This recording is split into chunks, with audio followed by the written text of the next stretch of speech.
తెలంగాణ రాష్ట్రం ఆవిర్భవించి నేటితో 12 సంవత్సరాలు పూర్తి చేసుకుని 13వ సంవత్సరంలోకి అడుగు పెడుతున్న శుభ సందర్భంగా ఇక్కడికి విచ్చేసిన ఉద్యమకారులకు, హన్మకొండ జిల్లా నగర ప్రజలకు, ప్రజాప్రతినిధులకు, అధికారులకు, విద్యార్థులకు, పాత్రికేయులకు తెలంగాణ రాష్ట్ర ఆవిర్భావ దినోత్సవ శుభాకాంక్షలు తెలియజేసుకుంటున్నాను.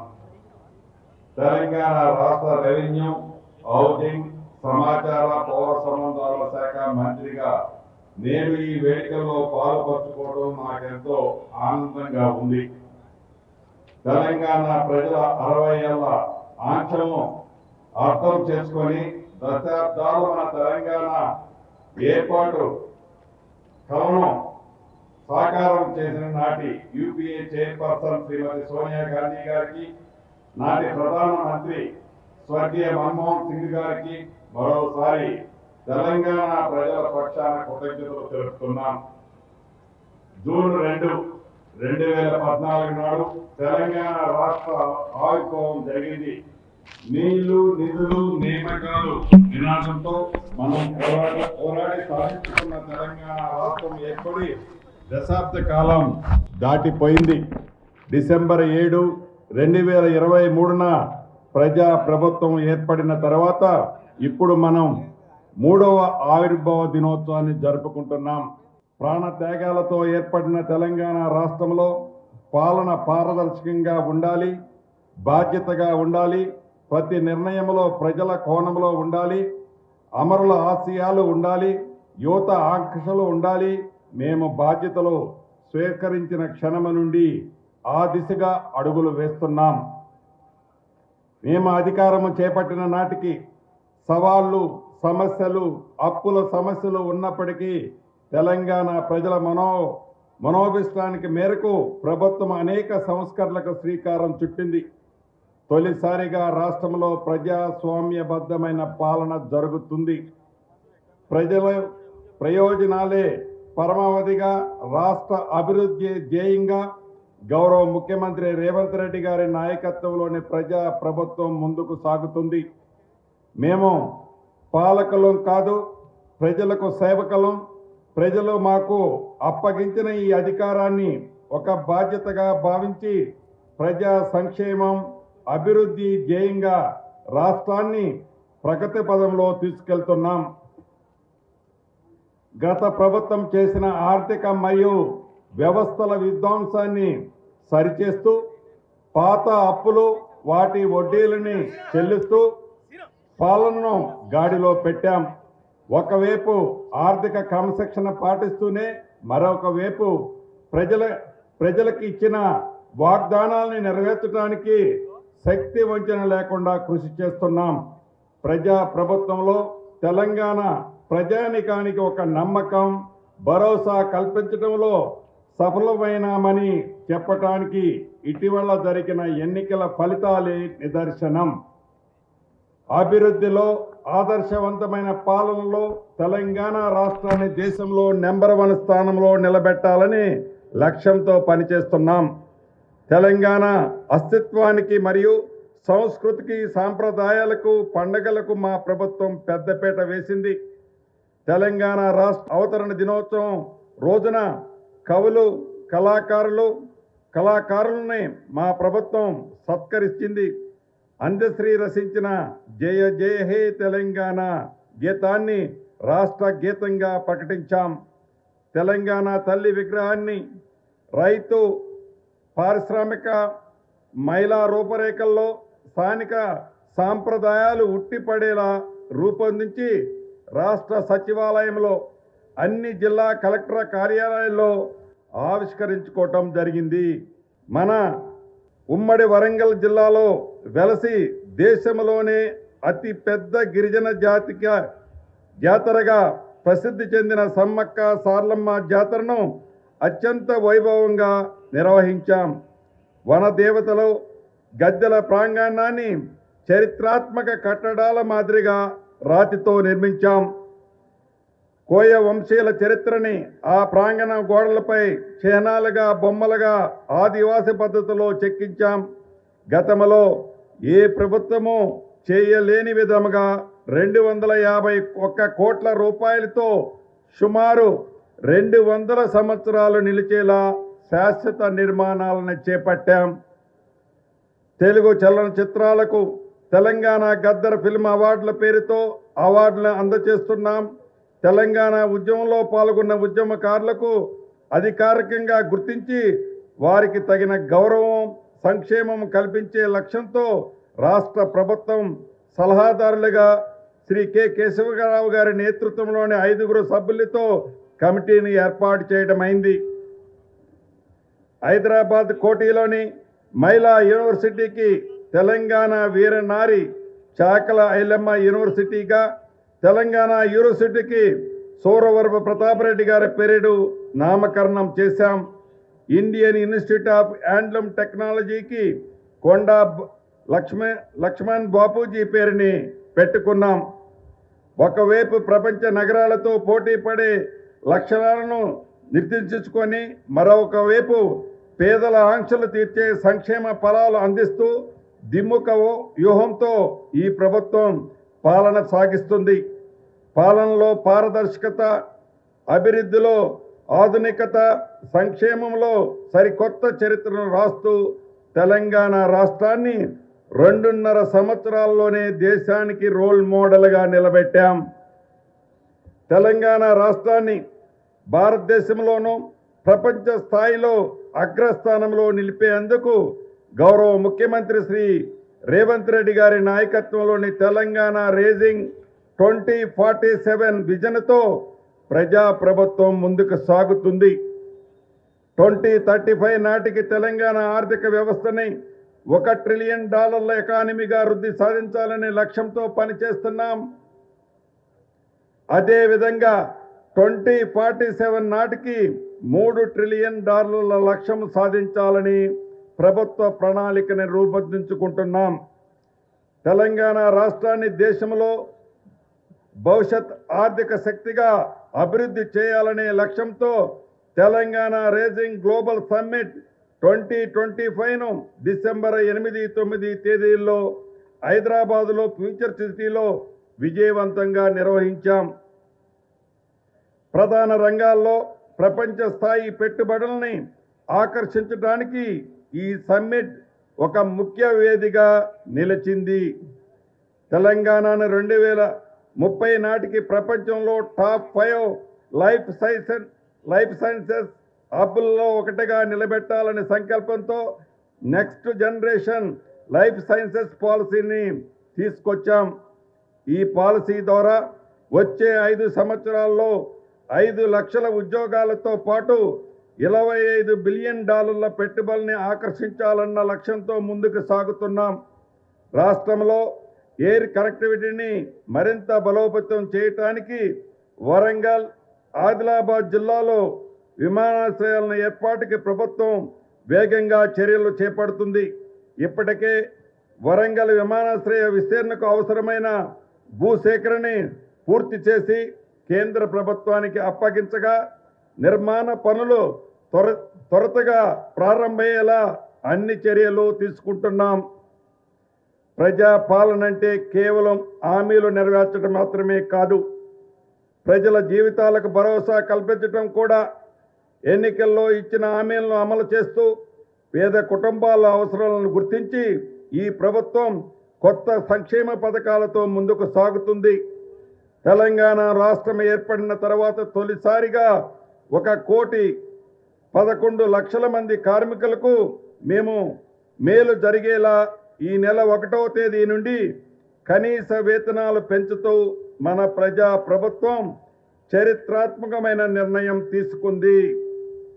రాష్ట్రంలోని ప్రభుత్వ పాఠశాలలతో పాటు అన్ని జూనియర్ కాలేజీలోని విద్యార్థులకు ఉదయం అల్పాహారంతో పాటు పాలు అందించాలని, అలాగే జూనియర్ కళాశాలలో మధ్యాహ్న భోజన పథకాన్ని అతి త్వరలో అమలు చేయబోతున్నామని చెప్పడానికి సంతోషిస్తున్నాను. ప్రతి కుటుంబానికి సొంత ఇల్లు ఉండటం వారి ఆత్మ గౌరవానికి చిహ్నం. దీన్ని గుర్తించి ఇందిరమ్మ ఇండ్లు అనే పవిత్రమైన ఒక బహుత్తరకరమైన కార్యక్రమంతో 10 ఏళ్ల తర్వాత పేదింటి కలను మళ్ళీ రెక్కల తొడిగాం. దేశంలో ఏ రాష్ట్ర ప్రభుత్వం కోని ఇవ్వని విధంగా ఉచితంగా 5 లక్షల రూపాయల ఆర్థిక సాయంతో పేదల ఇళ్ళు నిర్మాణాన్ని చేపట్టి తెలంగాణ ప్రభుత్వం దేశానికి తలమానికంగా నిలిచింది. ఇందిరమ్మ ఇళ్ల నిర్మాణం ఇవాళ గ్రామాల్లో పేదల ఆత్మ గౌరవ ప్రతికలుగా కనిపిస్తున్నాయి. తొలి విడతలో ప్రతి నియోజకవర్గానికి తక్కువలో తక్కువగా 3,500 ఇళ్లు మంజూరు చేశాం. 4 ఐటీడీఏ ప్రాంతాల్లోని గిరిజన నియోజకవర్గాలకు అదనంగా ఇళ్లు మంజూరు చేశాం. అడవులను నమ్ముకొని జీవించే చెంచులతో పాటు ఇతర ఉపకులాల వారికి సైతం చరిత్రలో తొలిసారి ఇందిరమ్మ ఇళ్లు కేటాయించాం. శరవేగంగా ఇళ్ల నిర్మాణం జరుగుతున్నాయి. ఇప్పటికే 1,20,000 ఇళ్ల నిర్మాణం పూర్తి చేసుకున్నాం. మరికొద్ది రోజుల్లో మరొక 2 లక్షల ఇళ్ల నిర్మాణము పూర్తవుతున్నాయని మీ అందరికీ ఆనందంగా తెలియజేస్తున్నాను. ప్రభుత్వానికి ఎన్ని ఆర్థిక ఇబ్బందులు ఉన్నా కూడా గ్రీన్ ఛానల్లో ఇళ్ల నిర్మాణ పురోగతిని బట్టి ప్రతి సోమవారం లబ్ధిదారులకు బ్యాంకు ఖాతాలో నిధులను జమ చేస్తున్నాం.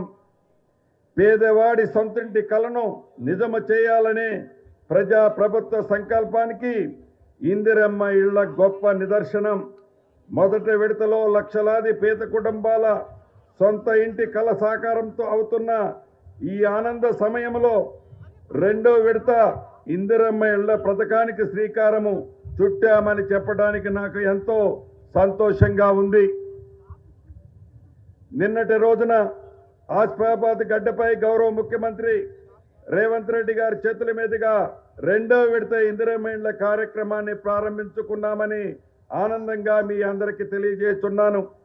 గత ప్రభుత్వం పేదల జీవనోపాధి దెబ్బతీసే విధంగా ప్రభుత్వ స్థలాలు ఎక్కడ ఉంటే అక్కడే హైదరాబాద్ నగరానికి 30 నుంచి 40 కిలోమీటర్ల దూరంలో అరాకొరగా డబుల్ బెడ్రూమ్ ఇళ్లను నిర్మించింది. తమ జీవనోపాధి దెబ్బతింటుందని పేద ప్రజలు అక్కడికి వెళ్ళకపోవడంతో ఆ ఇళ్ళు నిరుప్రయంగా మారాయి. అటువంటి తప్పులు పునరావృతం కాకుండా పేదల జీవనోపాధికి ఏమాత్రం ఇబ్బంది లేకుండా నియోజకవర్గాన్ని యూనిట్గా తీసుకొని క్యూరు పరిధిలోని పేదల నివాసం ఉంటున్న ప్రాంతాలకి సమీపంలోనే ఎల్ఐజీ ఎంఐజీ ఇళ్ళు 1,00,000 ఇళ్ళు నిర్మించాలని నిర్ణయించాం. కోట్ల రూపాయలు విలువ చేసే ప్రభుత్వ స్థలాల్లో 1,00,000 ఇళ్లను నిర్మించి ఆ స్థలంలోనే వారి ఓటాలకి యాజమాన్యంగా చేస్తూ నా పేదింటి ఆడబిడ్డలకి ఇవ్వబోతున్నామని చెప్పడానికి సంతోషిస్తున్నాను. 2026-27 ఆర్థిక సంవత్సరానికి క్యూర్ పరిధిలోని 1,00,000 ఇండ్లకు ఇతర ప్రాంతాల్లో 2.5 లక్షల ఇళ్ళు మొత్తం ఈ సంవత్సరం 3.5 లక్షల ఇళ్ల మంజూరు పరిపాలన అనుమతులు ఇవ్వటం జరిగింది. నిరుపేదలు కూడా సంపన్నులతో సమానంగా సన్న బియ్యం బువ్వ తినాలని లక్ష్యంతో రాష్ట్ర ప్రభుత్వం 17,000 రేషన్ షాపుల ద్వారా 3,36,00,000 మంది పేదలకు ప్రతి నెల 2 లక్షల మెట్రిక్ టన్నుల సన్న బియ్యం ఉచితంగా సరఫరా చేసి పేదల ఆకలి తీరుస్తున్నది మన ప్రభుత్వం. రేషన్ కార్డులు ప్రజల గౌరవానికి ప్రతీక, ఒక భరోసా. ఆ భరోసా కోసం రాష్ట్ర ప్రజలు 7 ఏళ్లు కళ్ళు కాయలు కాచేలా ఎదురు చూశారు. ప్రజా ప్రభుత్వం వచ్చాకే ఆ ఎదురు చూపులకు పరిష్కారం లభించింది. కొత్తగా 15,12,000 కొత్త రేషన్ కార్డులు జారీ చేశాం. పాత కార్డులలో 19,44,000 మందికి కొత్త సభ్యులుగా చేర్చాం. కాంగ్రెస్ అంటేనే రైతు సంక్షేమం కోరే ప్రభుత్వం. దేశానికి అన్నం పెడుతున్న రైతన్నుల సంక్షేమం కోసం గతంలో ఎన్నడూ లేని విధంగా వ్యవసాయ రంగానికి ప్రజా ప్రభుత్వం అత్యంత ప్రాధాన్యత ఇస్తుంది. తెలంగాణ రైతుకు 2022 మే 6న వరంగల్ వేదికగా మాట ఇచ్చాం. అధికారంలోకి వస్తే 2 లక్షల రూపాయల రుణమాఫీ చేసి రైతులను రుణ విముక్తుల్ని చేస్తామని చెప్పి ఇచ్చిన మాటను నిలబెట్టుకున్నాం. రాష్ట్రంలోని 25 లక్షల మంది రైతులకు 21,000 కోట్ల రుణమాఫీ చేసి ఈ దేశంలో ఏ రాష్ట్ర ప్రభుత్వమే చేయని కొత్త చరిత్రని తిరగరాశాం. ఆనాటి గత పాలకుల పాపాలు శాపాలై వెంటాడుతున్న రైతన్నుల సంక్షేమం విషయంలో రాజీ పడేదే లేదు. రుణమాఫీతో రైతు పట్ల మా ప్రభుత్వం తీరిపోయిందని చేతులు దులుపుకోలే. వ్యవసాయం యోగ్యమైన భూమికి ఎటువంటి పరిమితి లేకుండా రైతు భరోసా పథకం కింద రైతులకి అందించే పెట్టుబడి సాయాన్ని ఎకరానికి 10,000 రూపాయల నుంచి 12,000 రూపాయలకు పెంచడం జరిగింది. రాష్ట్రంలో 70 లక్షల మందికి పైగా రైతులకు ఈ సాయం అందిస్తున్నాం. రైతులకు రుణమాఫీ పెట్టుబడి సాయమే కాదు, పండించిన పంటను మద్దతు ధరలో కొనుగోలు చేస్తూ మేము ఉన్నామని భరోసా ఇస్తున్నాం. వరి ధాన్యానికి కనీస మద్దతు ధరతో పాటు సన్న వడ్లకు క్వింటాలకు 500 రూపాయలు బోనస్ ఇస్తున్నాం. దీనివల్ల రైతులకు అదనపు ఆదాయం లభించడమే కాకుండా రాష్ట్రంలో సన్న ధాన్యం దిగుబడి బాగా పెరుగుతుంది. గత ప్రభుత్వం 2.9 కోట్ల టన్నుల ధాన్యం ఉత్పత్తితో దేశంలో తెలంగాణ అగ్రస్థానంలో నిలిచింది. 8,000కు పైగా కొనుగోలు కేంద్రాలు ఏర్పాటు చేసి రైతుల వద్ద చివరి గింజ వరకు ధాన్యం కొనుగోలు చేస్తున్నాం. కొనుగోలు చేసిన 48 గంటల్లో రైతుల ఖాతాలో నగదును జమ చేస్తున్నాం. ఈ ఏడాది ఖరీఫ్, రబీ 2 సీజన్లలో కలిపి ఇప్పటి వరకు 1,36 లక్షల మెట్రిక్ టన్నుల ధాన్యాన్ని కొనుగోలు చేయటం జరిగిందని చెప్పడానికి సంతోషిస్తున్నాను. వ్యవసాయానికి ఉచిత విద్యుత్తులో భాగంగా 29 లక్షల పంపు సెట్లకు ఉచిత విద్యుత్తును అందిస్తున్నాం. మీరు ఎన్నుకున్న ఈ ప్రజా ప్రభుత్వం ఎట్టి పరిస్థితుల్లోనూ మోటార్లకు మీటర్ పెట్టే ప్రసక్తి లేదని తెలియజేస్తున్నాం. అధికారాన్ని కోల్పోయిన గత ప్రభుత్వం ఇప్పుడు రైతులకి రెచ్చగొట్టడానికి సాగిస్తున్న గ్లోబల్ ప్రచారాన్ని నమ్మవద్దని విజ్ఞప్తి చేస్తున్నాం.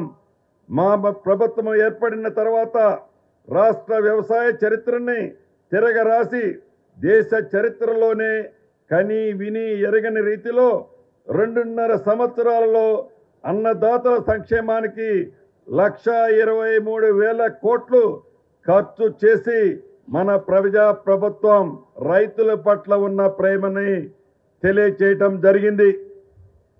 తెలంగాణలో చివరి ఆయకట్ట వరకు సాగునీరిచ్చే ప్రణాళికలతో పెండింగ్ ప్రాజెక్టులకు లక్ష్యాలను నిర్దించుకొని పూర్తి చేస్తున్నాం. 10 ఏళ్ల పాటు ఈ రాష్ట్రాన్ని పాలించిన గత పాలకులు మహా అద్భుతాలు చేశామని, ఎన్నో ప్రాజెక్టులు నిర్మించామని గొప్పలు చెప్పుకున్నారు. కానీ వాస్తవానికి రీడిజైన్ పేరుతో ఆర్థిక దోపిడీకి పాల్పడ్డారు. దీనికి చక్కటి ఉదాహరణ ఈ జిల్లాకి పక్కనే ఉన్న కాళేశ్వరం ప్రాజెక్టు పరిస్థితి ఏమైందో ఈ వరంగల్ వాసులకి బాగా తెలుసు. తెలంగాణని సస్యశ్యామలంగా మార్చేందుకు ఇందిరమ్మ ప్రభుత్వం చిత్తశుద్ధితో పనిచేస్తుంది. ఈ ప్రాంతానికి ప్రధానంగా సాగు తాగునీరు అందించే దేవాదుల ప్రాజెక్టుని గత ప్రభుత్వం నిర్లక్ష్యం చేసింది. ఈ ఇందిరమ్మ ప్రభుత్వం డిసెంబర్లోగా పూర్తి చేయాలని లక్ష్యాన్ని నిర్దేశించుకున్నాం. రాష్ట్రంలో భూ వివాదాలకు శాశ్వతంగా పరిష్కారం చూపాలనే సంకల్పంతో గౌరవ ముఖ్యమంత్రి రేవంత్ రెడ్డి రేవంత్ రెడ్డి గారి ఆలోచనల మేరకు రెవెన్యూ శాఖలో విప్లవాత్మకమైన సంస్కరణలకు శ్రీకారం చుట్టాం. గతంలో ధరణి పోర్టల్ కారణంగా తెలంగాణ ప్రజానికం ముఖ్యంగా రైతాంగం ఎదుర్కొంటున్న సమస్యలు వర్ణాతీతం. తరతరాలుగా తమ యాజమాన్యంలో ఉన్న భూములపై హక్కులు కూడా కోల్పోవలసి వచ్చింది. లక్షలాది మంది రైతులు మనోవేదనకి గురయ్యారు. రైతాంగాన్ని భూ యాజమాన్యులకు ఈ సమస్యల నుంచి శాశ్వతంగా విముక్తి కల్పించేలా తెలంగాణ రాష్ట్రంలో భూ సమస్యల పరిష్కారం లక్ష్యంగా ప్రజల కోరిన భూ వివాదం లేని తెలంగాణ ఉండాలన్న సంకల్పంతో ప్రజా ప్రభుత్వం చరిత్రాత్మకమైన భూభారతి చట్టాన్ని తీసుకువచ్చింది. ఈ చట్టం అమల్లోకి వచ్చిన ఏప్రిల్ 14, 2025 నుంచి ఇప్పటి వరకు 3,65,000 పాస్బుక్లని నా రైతు సోదరులకి అందించడం జరిగింది. రైతులకు పారదర్శకంగా సులభతరమైన సేవలు అందించడానికి ల్యాండ్ సర్వే రిజిస్ట్రేషన్ విభాగాలని ఒకే గొడుగు కిందకి తెస్తూ ఇంటిగ్రేటెడ్ భూభారతి పోర్టల్ని రూపొందించాం. ఏప్రిల్ 2వ తేదీలో నుంచి రాష్ట్రంలోని 5 మండలాల్లో ప్రయోగాత్మకంగా అమలు చేస్తున్నాం. గతంలో మాదిరిగా రైతులు తమ భూమి సేవల కోసం మీ సేవా కేంద్రాలకి వెళ్ళి పని లేకుండా తన ఇంటి నుండే భూసేవలు పొందే విధంగా ఈ పోర్టల్ తయారు చేశాం. భూభారతి చట్టంలో పేర్కొన్న విధంగా వ్యవసాయ భూములకు సంబంధించిన క్రయ విక్రయదారులకు ఇబ్బంది లేకుండా రిజిస్ట్రేషన్ సమయంలోనే సర్వే మ్యాప్ని జతపరిచే నిబంధనలను ఈ 5 మండలాల్లో అమలు చేస్తున్నాం. ఈ 5 మండలాలు ప్రతి సర్వే మ్యాప్కు యూనిక్ నెంబర్, ప్రతి సర్వే నెంబర్కు ఆధార్ నెంబర్ మాదిరిగానే భూదారు నెంబర్ను కూడా కేటాయిస్తున్నాం. ఇదే విధానాన్ని దశల వారీగా రాష్ట్ర వ్యాప్తంగా అమలు చేస్తాం. రాష్ట్రంలో భూ వివాదాలకు శాశ్వతంగా పరిష్కారం చూపాలన్న సంకల్పంతో మా ప్రభుత్వం పనిచేస్తుంది. గొలుసులు, కర్రలు, కాస్ట్రాపులు, మెజరింగ్ టేబుల్ వంటి పాత సర్వే పరికరాలకు స్వస్తి చెప్పి అత్యాధునిక యంత్రాలు, సాంకేతిక పరిజ్ఞానం వీలైనంత వరకు వినియోగించుకుంటున్నాం. ఇప్పటికే 411 రోవర్లను కొనుగోలు చేశాం. త్వరలో మరొక 400 రోవర్లను కొంటున్నాం. గ్రామ స్థాయి వరకు రెవెన్యూ సేవలు అందిస్తామని ఎన్నికల్లో ఇచ్చిన హామీలు నిలబెట్టుకున్నాం. రాష్ట్రంలోని 10,954 రెవెన్యూ గ్రామాలను క్లస్టర్లుగా వారిగా విభజించి గ్రామ పరిపాలనాధికారులను నియమించాం. అదేవిధంగా 5,520 లైసెన్స్డ్ సర్వేర్ల సేవలను అందుబాటులోకి తీసుకొని వచ్చాం. ఆనాటి పాలకులు వారికి తోచినట్లుగా కొత్త మండలాలను ఏర్పాటు చేశారు. కానీ సంవత్సరాలు గడిచినా పోస్టులు మంజూరు చేయలేదు. కానీ మన ప్రజా ప్రభుత్వం కొత్త మండలాలకి అవసరమైన వివిధ కేటగిరీలోని 272 పోస్టులను భర్తీ చేశాం. తొలి విడతలో శిథిల వ్యవస్థలో అద్దె భవనాలలో కొనసాగుతున్న తహసీల్దార్, ఆర్డీఓ కార్యాలయాలకి 510 కోట్ల రూపాయలతో ఆధునిక వసతులతో శాశ్వత భవనాలను నిర్మిస్తున్నాం. నిజాం కాలం నుండి నక్షాలు లేని 413 గ్రామాలను గత ప్రభుత్వం 10 సంవత్సరాలు పట్టించుకోలేదు. దశాబ్దాల నాటి ఈ సమస్యకు పరిష్కారం చూపాలన్న లక్ష్యంతో ప్రయోగాత్మకంగా 5 గ్రామాల్లో విజయవంతంగా సర్వే నిర్వహించి ప్రతి సర్వే నెంబర్కి భూదారు నెంబర్ని కేటాయించడం జరిగింది. మిగిలిన గ్రామాల్లో కూడా రీసర్వే ప్రారంభించాం. అలాగే మొదటి విడతలో హైదరాబాద్ మినహా 32 జిల్లాల్లో జిల్లాకు 70 రెవెన్యూ గ్రామాలలో రీసర్వే చేయబోతున్నాం. ప్రజలకు అత్యుత్తమ సేవలు అందించడానికి రెవెన్యూ శాఖలో భాగమైన స్టాంప్స్ అండ్ రిజిస్ట్రేషన్ శాఖలో విప్లవాత్మకమైన సంస్కరణలు చేపట్టాం. ప్రజల సమయాన్ని ఆదా చేసే విధంగా పారదర్శకంగా అవినీతి రహితంగా సేవలు అందించాలా రాష్ట్రంలోని అన్ని సబ్ రిజిస్ట్రార్ కార్యాలయాల్లో స్లాట్ బుకింగ్ విధానాన్ని తీసుకువచ్చాం. మరింత సమర్థవంతమైన సేవలు అందించడానికి వీలుగా సబ్ రిజిస్ట్రార్ కార్యాలయాలని పునర్నిర్మిస్తున్నాం. అత్యాధునిక సౌకర్యాలతో మొదటి విడతలో హైదరాబాద్ ఔటర్ రింగ్ రోడ్డు పరిధిలోని ఇంటిగ్రేటెడ్ సబ్ రిజిస్ట్రార్ కార్యాలయాల్ని నిర్మిస్తున్నాం. ఇప్పటికే 4 ప్రాంతాల్లో శంకుస్థాపనలు చేసుకొని పనులు జరుగుతున్నాయి. తెలంగాణ సమాధికి పునాదులు మహిళలే. అందుకే 1 కోటి మంది ఆడబిడ్డల్ని కోటీశ్వరులుగా చేయాలని ఉక్కు సంకల్పంతో ప్రజాప్రభుత్వం ముందుకు వెళ్తుంది. మహిళల ఆర్థిక స్వలంబనకు ఇందిరా మహిళా శక్తి మిషన్ పాలసీని ఆవిష్కరించుకున్నాం. మహిళా సంఘాలకు బ్యాంకు రుణాల లింకేజీని 5 లక్షల రూపాయల నుంచి 10 లక్షలకు పెంచుతున్నామని చెప్పటానికి సంతోషిస్తున్నాను. ఇప్పటి వరకు మహిళా సంఘాలకు 60,472 కోట్ల రూపాయలు బ్యాంకు లింకేజ్ రూపంలో రుణాలు ఇవ్వటం జరిగింది. మేము అధికారంలోకి వచ్చిన వెంటనే అమలుపరిచే మొదటి వాగ్దానం మహిళలకు ఆర్టీసీ బస్సులో ఉచిత ప్రయాణం కల్పించే మహాలక్ష్మి పథకం. ఈ పథకంలో ఆడబిడ్డలపై ఆర్థిక భారం తగ్గింది.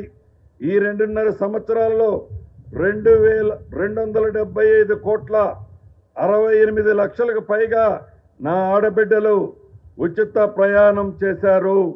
దాదాపు 10,000 కోట్ల ఆదాయం చేకూరింది. ఆర్టీసీ బస్సులో ఆడబిడ్డలకు ఉచిత ప్రయాణ సౌకర్యం కల్పించడమే కాదు, ఆ బస్సులకు వారిని యజమానులు చేస్తున్నాం. మహిళా సంఘాల ద్వారా 1000 బస్సులను కొనుగోలు చేయించి ఆర్టీసీకి అద్దెకిచ్చే కార్యక్రమానికి శ్రీకారం చుట్టాం. మొదటి దశలో 533 బస్సులని ఈ నెల 9వ తేదీన గౌరవ ముఖ్యమంత్రి రేవంత్ రెడ్డి గారి చేతుల మీదుగా వారికి అందజేస్తున్నాం. ఒకవైపు ఉచిత బస్సు,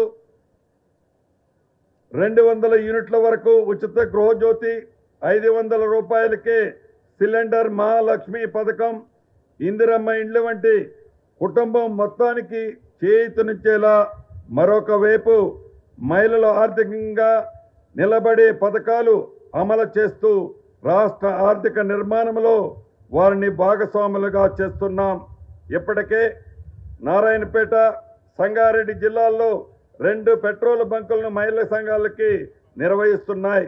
మరొక 28 పెట్రోల్ బంకుల ఏర్పాటు పురోగతిలో ఉన్నాయి.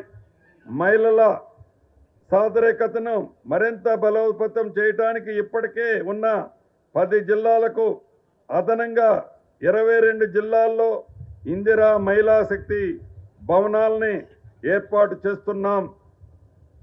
గ్రామాల్లో మహిళల విలువలను మరింత పెంచే దిశగా మొన్ననే 8,000 ఇందిరా స్త్రీ శక్తి భవనాల నిర్మాణానికి ఒకేసారి వర్చువల్గా గౌరవ మన ముఖ్యమంత్రి రేవంత్ రెడ్డి గారు శంకుస్థాపన చేశారు. ఇది దేశ చరిత్రలో అపూర్వ ఘట్టంగా చెప్పవలసిందే. మహిళా సంఘాలతో శిల్పారామంలో 106 స్టాళ్లలో ఇందిరా మహిళా శక్తి బజార్లు ఏర్పాటు చేశాం. ఈ సముదాయం యొక్క ఉత్పత్తి 7,68 లక్షలకు చేరాయి. మహిళా సంఘాలు ఆర్థికంగా ఎదగటానికి అన్ని నియోజకవర్గ కేంద్రాలలో కార్పొరేట్ స్థాయిలో మహిళా శక్తి సూపర్ బజార్లు ఏర్పాటు చేయాలని నిర్ణయించాం. రైసు మిల్లులు, మండల స్థాయిలో గోదాములు, లాజిస్టిక్ పార్కులు ఏర్పాటు చేస్తున్నాం. 1000 మెగావాట్ల సోలార్ ప్లాంట్లను మహిళా సంఘాలకి అప్పగిస్తున్నాం. వంట గ్యాస్ సిలిండర్ భారం నుంచి మహిళల్ని ఉపశమనం కలిగించేందుకు మహాలక్ష్మి పథకం ద్వారా 500 రూపాయలకి గ్యాస్ సిలిండర్లను రాష్ట్రంలో 43 లక్షల కుటుంబాలకు అందిస్తున్నాం. ఈ పథకం ద్వారా సుమారు 752 కోట్ల రూపాయలు మహిళలకి ఆదాయం జరిగింది. గృహజ్యోతి పథకం ద్వారా సుమారు 53 లక్షల మంది పేద మధ్య తరగతి కుటుంబాలకు నెలకు 200 యూనిట్ల వరకు ఉచిత కరెంటు అందిస్తున్నాం. ఈ పథకం కింద ఇప్పటి వరకు 10,97 లక్షల సున్నా బిల్లులు జారీ చేయబడ్డాయి. ఈ సబ్సిడీ కింద ఇప్పటి వరకు 3,901 కోట్ల రూపాయలని విద్యుత్ సంస్థకు ప్రభుత్వం చెల్లించింది. మన రాష్ట్రంలో ఉన్న దాదాపు 4 లక్షల మంది గిగ్ వర్కర్లకు ఉద్యోగ భద్రత, సామాజిక రక్షణ కల్పించేందుకు తెలంగాణ ప్రభుత్వం ప్రత్యేక చట్టాన్ని రూపొందించింది. గిగ్ వర్కర్ల సంక్షేమం కోసం ప్రత్యేక చట్టం తీసుకొచ్చిన దేశంలోని తొలి రాష్ట్రంగా తెలంగాణ చరిత్ర సృష్టించింది. తెలంగాణ ఉద్యమం ఆంక్షలతో అత్యంత కీలకమైన ఉద్యోగ నియామకాల భర్తీకి ప్రజా ప్రభుత్వం అత్యంత ప్రాధాన్యత ఇస్తుంది. గత ప్రభుత్వం నిరుద్యోగుల జీవితాలతో చెలగాటమాడింది. తెలంగాణ పబ్లిక్ సర్వీస్ కమిషన్ ద్వారా నిర్వహించే అత్యున్నతమైన గ్రూప్ 1, గ్రూప్ 2 పరీక్షలకు సమర్థవంతంగా నిర్వహించలేక పరీక్షా పత్రాలు లీక్ కావడంతో రాజ్యాంగబద్ధ సంస్థ అయిన పబ్లిక్ సర్వీస్ కమిషన్ల నవ్వుల పాలైంది. గత ప్రభుత్వం నిర్లక్ష్యానికి ఎందరో నిరుద్యోగాలు ప్రాణాలు కోల్పోయారు. ఈ ప్రజా ప్రభుత్వం అధికారంలోకి రాగానే యూపీఎస్సీ స్థాయిలోని టీజీపీఎస్సీని వ్యవస్థీకరించి నిరుద్యోగుల ఆంక్షలను గుర్తించి ఇప్పటి వరకు దాదాపు 72,000 మంది నిరుద్యోగులకి నియామక పత్రాలు అందజేయడం జరిగింది. ఏడాది కాలానికే జరిగే ఉద్యోగ నియామకాలకు 10 ఏళ్ల పాటు ఉద్యోగుల గరిష్ట వయో పరిమితి 34 ఏళ్ల నుంచి 44 ఏళ్లకు పెంచడం జరిగింది. పారిశ్రామిక విధానాలను మరింత మెరుగుపరుచుకుంటూ తెలంగాణలో పెట్టుబడుల్ని నిలయంగా మార్చాలన్న లక్ష్యంతో ప్రభుత్వం ముందుకు వెళ్తుంది. ఇప్పటికే లక్షల కోట్ల రూపాయల పెట్టుబడిని సాధించుకోగలిగాం. ప్రైవేట్ రంగంలో లక్షలాది ఉద్యోగాలు సృష్టించాం. తెలంగాణలో సూక్ష్మ, చిన్న, మధ్య తరగతి పరిశ్రమల సమస్యలను పరిష్కరించేందుకు రూపొందించిన ఎంఎస్ఎంఈ పాలసీతో రానున్న 5 ఏళ్లలో సుమారు 4,000 కోట్ల రూపాయలు ఖర్చు చేసి పరిశ్రమలను స్థాపించబోతున్నాం. 4,000 కోట్ల రూపాయలను ఖర్చు చేసి పరిశ్రమలు స్థాపించబోతున్నాం. దీని ద్వారా ప్రైవేటు రంగంలో ఉపాధి అవకాశాలు మరింత మెరుగుపడతాయి. గతంలో ఎన్నడూ లేని విధంగా విద్యారంగానికి మా ప్రభుత్వం అత్యంత ప్రాధాన్యత ఇస్తుంది. ఏ దేశ భవిష్యత్తునైనా విద్యతోనే నిర్మితమవుతుంది. ఈ సత్యాన్ని గుర్తించిన ప్రభుత్వం విద్యారంగంలో చరిత్రాత్మకమైన మార్పులు తీసుకొచ్చి దిశగా అడుగులు వేస్తుంది. నాణ్యమైన, నైపుణ్యం కలిగిన విద్యని అందించాలనే సంకల్పంతో అన్ని అసెంబ్లీ నియోజకవర్గాల్లో యంగ్ ఇండియా ఇంటిగ్రేటెడ్ రెసిడెన్షియల్ పాఠశాలను ఏర్పాటు చేస్తున్నాం. SC, ST, BC, minority, OC విద్యార్థులు ఒకే చోట చదువుకునే విధంగా అధునాతన వసతులతో 105 యంగ్ ఇండియా ఇంటిగ్రేటెడ్ రెసిడెన్షియల్ పాఠశాలను నిర్మిస్తున్నాం. ఇప్పటికే 79 స్కూళ్లు మంజూరు చేశాం. 44 చోట్ల నిర్మాణ పనులు మొదలయ్యాయి.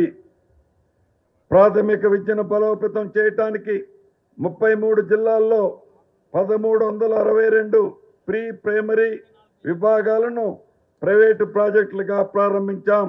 దశల వారీగా రాష్ట్ర వ్యాప్తంగా అమలు చేసేందుకు నిర్ణయాలు తీసుకున్నాం.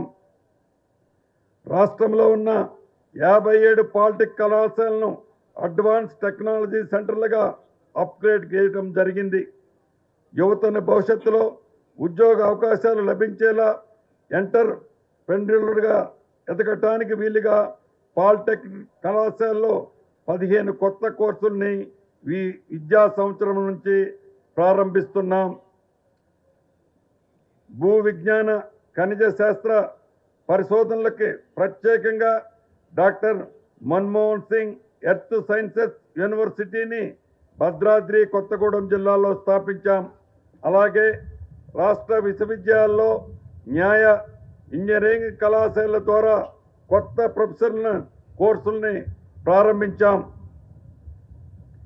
నేటి పరిశ్రమల అవసరాలకి అనుగుణంగా నైపుణ్యాలు కలిగిన యువతని తయారు చేయాలనే లక్ష్యంతో రాష్ట్ర ప్రభుత్వం యంగ్ ఇండియా స్కిల్ యూనివర్సిటీని ఏర్పాటు చేసింది. విద్యావంతులైన నిరుద్యోగ యువతకు ఉపాధి అవకాశాలు కలిగించడంతో పాటు పరిశ్రమల్లో నైపుణ్య మానవ వనరుల కొరతలను తీర్చేలా ప్రత్యేక కోర్సుల్ని ప్రవేశపెడుతుంది.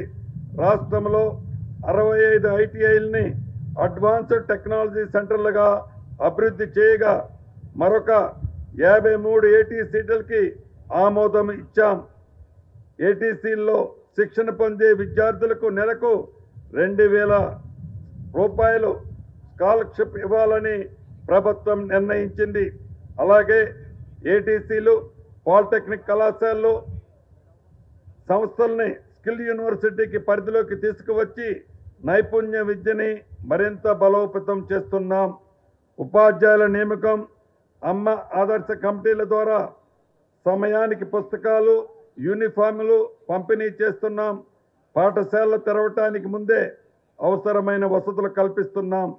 ప్రభుత్వ గురుకులాలు, వసతి గృహాల్లో దీర్ఘకాలికంగా అపరిష్కృతంగా ఉన్న మెస్ ఛార్జీల సమస్యల్ని పరిష్కరించాం.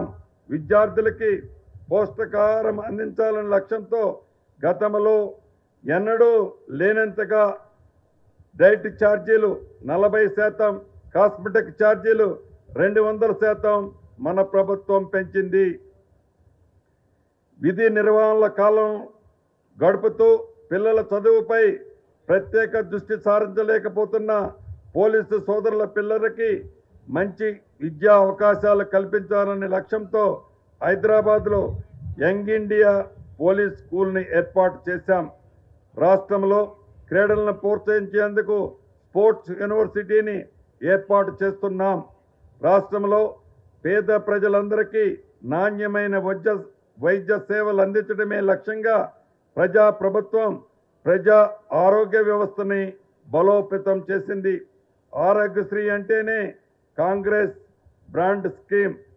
గత 10 సంవత్సరాల్లో మసకబారిన ఈ పథకానికి పూర్వ వైభవం తీసుకువచ్చాం.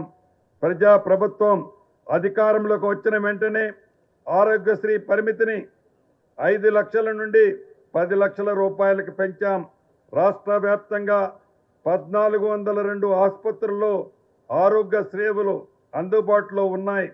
మొత్తం ఆరోగ్యశ్రీ చికిత్సల సంఖ్యను 1835కు పెంచడం జరిగింది.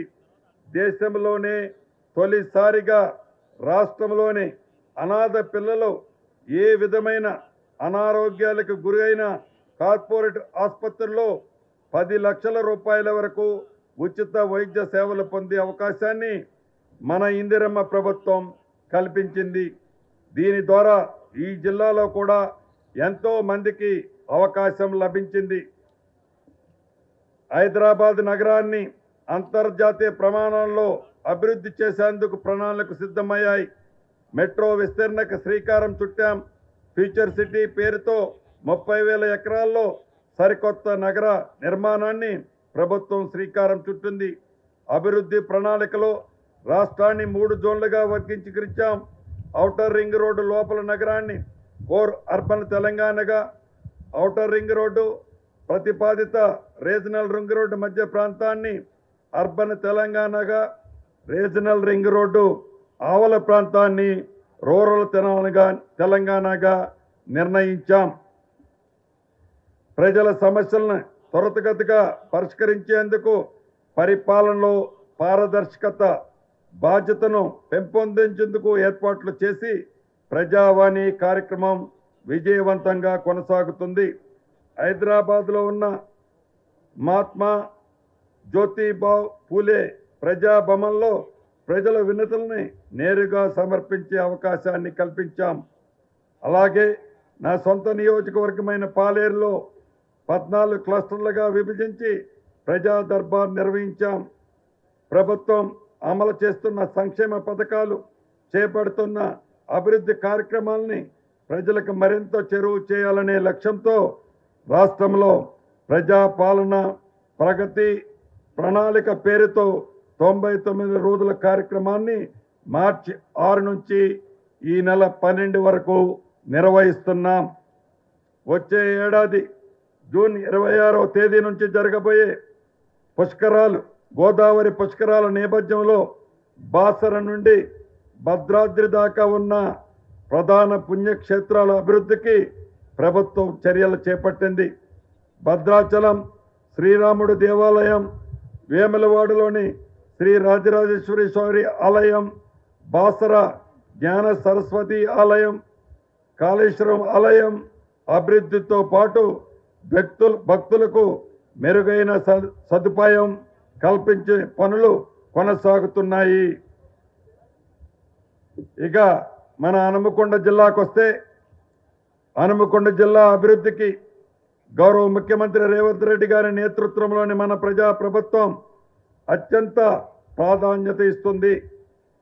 గత 10 ఏళ్ల కాలంలో ఈ ప్రాంత అభివృద్ధి హామీలకు, కాగితాలకే పరిమితమైంది. మన ప్రభుత్వం మాటల్లో కాకుండా చేతల్లో చూపిస్తుంది. హైదరాబాద్, సికింద్రాబాద్ నగరాలు కలిసి ఉన్నట్లుగానే హనుమకొండ, వరంగల్ నగరాలు కూడా అలానే కలిసి ఉన్నాయి. అధికారంలోకి వచ్చిన క్షణం నుండి ఈ ప్రాంత అభివృద్ధికి ప్రభుత్వం ప్రత్యేక దృష్టి సారించింది. ఇందుకు తగిలినట్లుగానే గతంలో ఎన్నడూ లేని విధంగా ఈ రెండింటిని సమన్వయం చేస్తూ దాదాపు 5,000 కోట్లపై ఖర్చుతో అభివృద్ధి పనులకు శ్రీకారం చుట్టాం. 50 సంవత్సర సుదీర్ఘ కాలం తర్వాత 2040 వరకు జనాభా పెరుగుదలకు అనుగుణంగా భవిష్యత్ అవసరాలకు సరిపోయేలా మాస్టర్ ప్లాన్ను అమలు చేసుకున్నాం. 2057 జనాభాను దృష్టిలో పెట్టుకొని 5,300 కోట్ల రూపాయలతో అండర్ గ్రౌండ్ డ్రైనేజీ పనులు అతి కొద్ది రోజుల్లోనే ప్రారంభించుకోబోతున్నాం. చరిత్రాత్మక భద్రకాళి దేవాలయ ఆధునీకరణలో భాగంగా చేపట్టిన మాడు వీధుల నిర్మాణం పనులు చివరి దశలో ఉన్నాయని చెప్పడానికి సంతోషిస్తున్నాను. భద్రకాళి చెరువు పూడిక తీత పనులు కూడా చివరి దశకు చేరుతున్నాయి. అలాగే ప్రాచీన కాలం నాటి హనుమకొండ కలెక్టరేట్ బంగ్లాను ఆధునీకరించడం జరుగుతుంది. జిల్లాలో భీమరదేవపల్లి మండలం వంగర గ్రామంలోని 7 కోట్ల రూపాయల నిధులతో మాజీ ప్రధానమంత్రి స్వర్గీయ పివి నరసింహరావు గారి విజ్ఞాన వేదిక అభివృద్ధి పనులు చివరి దశలో ఉన్నాయని చెప్పడానికి సంతోషిస్తున్నాను. పరకాలలో 35 కోట్ల రూపాయల అంచనా వ్యయంతో చేపట్టిన 100 పడకల ఆసుపత్రి నిర్మాణ పనులు చురుకుగా జరుగుతున్నాయి. జిల్లాలో 2 యంగ్ ఇండియా ఇంటిగ్రేటెడ్ రెసిడెన్షియల్ పాఠశాలలు మంజూరు చేసి పనులు కూడా ప్రారంభించుకున్నాం. గత ప్రభుత్వం హనుమకొండలో కాళోజీ కళాక్షేత్రానికి శంకుస్థాపన చేసి గాలి కొదిలేసింది. మన ప్రభుత్వం అధికారంలోకి రాగానే కళాక్షేత్రం పనుల్ని యుద్ధ ప్రాతిపదికన పూర్తి చేసి గౌరవ ముఖ్యమంత్రి రేవంత్ రెడ్డి గారి చేతుల మీదుగా ప్రారంభించుకోవడం జరిగింది. అది మీ అందరికీ తెలిసిందే. 3 కోట్ల రూపాయలతో ఎలకతుర్తి జంక్షన్ను ప్రారంభించుకున్నాం. అదేవిధంగా 5 కోట్ల రూపాయలతో కాకతీయ మ్యూజికల్ గార్డెన్ని పునరుద్ధరణ పనులు చేపట్టడం జరిగింది. 572 కోట్ల రూపాయల అంచనా వ్యయంతో 45 కిలోమీటర్ల పొడవుతో 200 అడుగులతో ఇన్నర్ రింగ్ రోడ్డు నిర్మాణ పనులు ప్రారంభమై పనులు వేగవంతంగా జరుగుతున్నాయి. హనుమకొండ కాజీపేట రహదారిపై 78 కోట్ల రూపాయలతో నిర్మిస్తున్న రైల్వే ఓవర్ బ్రిడ్జ్ నిర్మాణ పనులు 68 కోట్లతో, ఫాతిమా నుండి మామనూరు రహదారిపై నిర్మిస్తున్న రైల్వే ఓవర్ బ్రిడ్జ్ నిర్మాణ పనులు పురోగతిలో ఉన్నాయి. మహిళలకి వృత్తి నైపుణ్యాన్ని పెంపొందించే ఆర్థికంగా నిలదొక్కుకునేందుకు పరకాల నియోజకవర్గంలోని స్కిల్ డెవలప్మెంట్ సెంటర్ని ఏర్పాటు చేయడం జరిగింది. లక్షలాది మంది పేదలకు రేషన్ షాపుల ద్వారా ఉచితంగా సన్నబియ్యం పంపిణీ చేస్తున్నాం. ప్రభుత్వ వసతి గృహాలకు, పాఠశాలలో చదువుతున్న వేలాది మంది విద్యార్థులకు సన్న బియ్యంతో భోజనం అందిస్తున్నాం. ఆరోగ్యశ్రీ ద్వారా వేలాది మంది పేదలు ఉచిత వైద్య చికిత్స పొందుతున్నారు.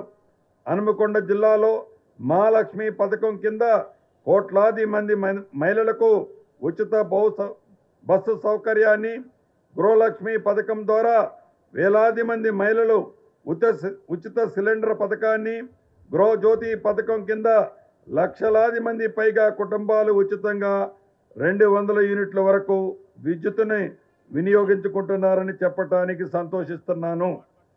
ఇందిరమ్మ పథకం మొదటి విడతలో వేలాది మంది నిరుపేదల సొంతింటి కలను నెరవేర్చాం.